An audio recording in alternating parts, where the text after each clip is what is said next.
ছাত্র নেতা আরিফ হোসেন। এই পর্যায়ে বক্তব্য নিয়ে আসছেন ছাত্র নেতা আরিফ হোসেন।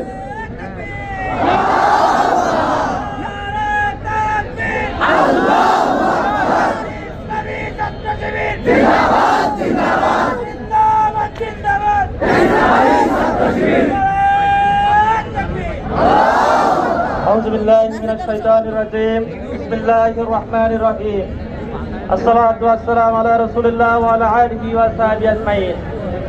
বাংলাদেশ ইসলামী ছাত্র শিবির 49তম প্রতিষ্ঠা বার্ষিকী উপলক্ষে আজকের এই কালীগঞ্জ উপজেলা শাখা কর্তৃক আয়োজিত বর্ণাঢ্য র্যালি উপস্থিত ছাত্র শিবিরের থানা নেতৃবৃন্দ, সাবেক দায়িত্বশীল বৃন্দ, ছাত্র শিবিরের ইউনিয়ন উপশাখা ওয়ার্ড নেতৃবৃন্দ, এছাড়া উপস্থিত আছেন আমাদের সকলের মধ্যমণি, আমাদের কালীগঞ্জ উপজেলার সাবেক ছাত্র শিবিরের সভাপতি, সকলের অহংকার, ঝিনাইদহ 4 আসনের বাংলাদেশ জামায়াত ইসলামী মনোনীত সংসদ সদস্যপ্রার্থী মাওলানা আবু তালিব, সকলের প্রতি আন্তরিক সালাম, আসসালামু আলাইকুম ওয়া রাহমাতুল্লাহ।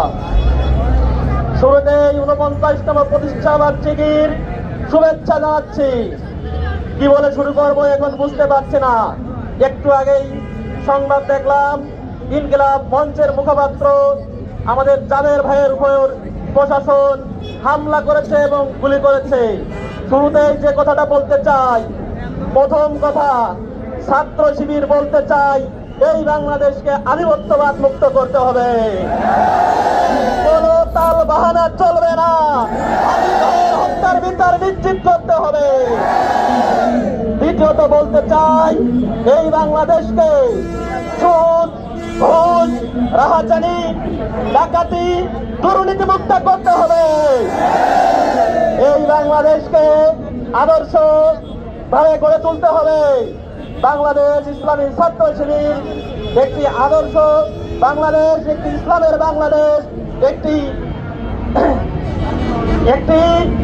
আদর্শ বাংলাদেশ গড়ার লক্ষ্যে কাজ করে যাচ্ছে। এই কাজে আমরা সকলেই কাজে কাজ মিলিয়ে কাজ করবো ইনশাল্লাহ।